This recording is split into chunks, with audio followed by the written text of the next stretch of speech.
তেজপাতা দিয়ে বশীকরণ করা যায়, এটা আপনারা অনেকেই শুনেছেন, কিন্তু নিয়মটা হয়তো বা অনেকেই জানেন না।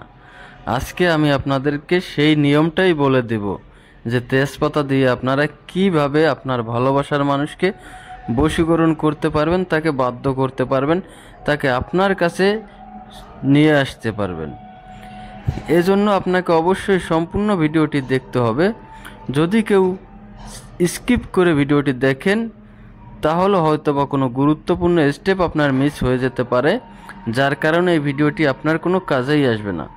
তাই আমি আপনাদেরকে আবারও বলছি, আপনারা যদি 1 সেকেন্ডের জন্য ভিডিওটি স্কিপ করেন তাহলে কিন্তু ভিডিওর কিছুই আপনি বুঝতে পারবেন না এবং এটি দিয়ে কোনো কাজও করতে পারবেন না। আর অবশ্যই ভিডিওটি আপনার টাইমলাইনে রেখে দিবেন এবং শেয়ার করে অন্যকে দেখার সুযোগ করে দিবেন। এতে করে আপনিও উপকৃত হবেন, অন্যান্য যারা আছে তারাও উপকৃত হবে। তো দর্শক, এবার আসি মূল কথায়। আপনারা অনেক পেজে কিংবা অনেক চ্যানেলে দেখবেন যে, অনেক আইডিতে দেখবেন যে এভাবে একটা তেজপাতা দেয় এবং তেজপাতার উপরে আপনার নাম প্লাস তার নাম লিখতে বলে। তারা লিখেও দেখিয়ে দেয় এবং তারা অনেকের কাজ করছে সেটাও দেখাই দেয়।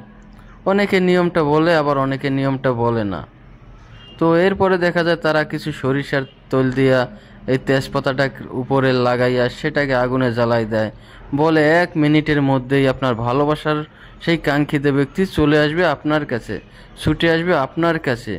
ইহা 100% গ্যারান্টি দিয়ে বলতে পারি। আবার অনেকে দেখা যায় একটা নাম্বারও দিয়ে দেয়, বলে আপনারা হোয়াটসঅ্যাপে যোগাযোগ করবেন, ইমোতে যোগাযোগ করবেন, এই নাম্বারে যোগাযোগ করবেন, কাজ করে দেব, এরকম বলে। কিন্তু ভাই, আমার কাছে প্রায় 5 থেকে 7টি বই আছে যেগুলো অনেক পুরাতন, 100, 200, 300 বছর পুরাতনের বইও আমার কাছে আছে। আজ পর্যন্ত আমি কোনো একটা বইতেও এই যে তেজপাতার যে তারা যে নিয়মে বশীকরণগুলো দেখাইতেছে, এই ধরনের কোনো নিয়ম আমি পাই নাই। তো আপনারা হয়তোবা এই ধরনের ভিডিওগুলো অনেকেই দেখেছেন, কিন্তু আসলে এই নিয়ম করে কি কাজ হয়েছে কিনা একটু জানাবেন। আর আসলে আমার যেটা মনে হয় যে এগুলো তারা আসলে ভিউ পাওয়ার জন্য দিয়েছে। আমি এরকম নিয়ম এখন পর্যন্ত পাইনি, তারপরে হয়তো বা তারা পেতে পারে, কারণ সবার বই তো এক না, বা সবার তদবিরও এক না।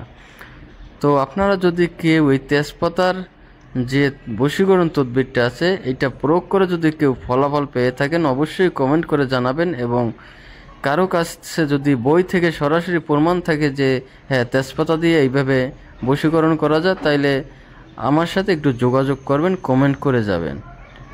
ধন্যবাদ সকলকে, ভালো থাকবেন, সুস্থ থাকবেন।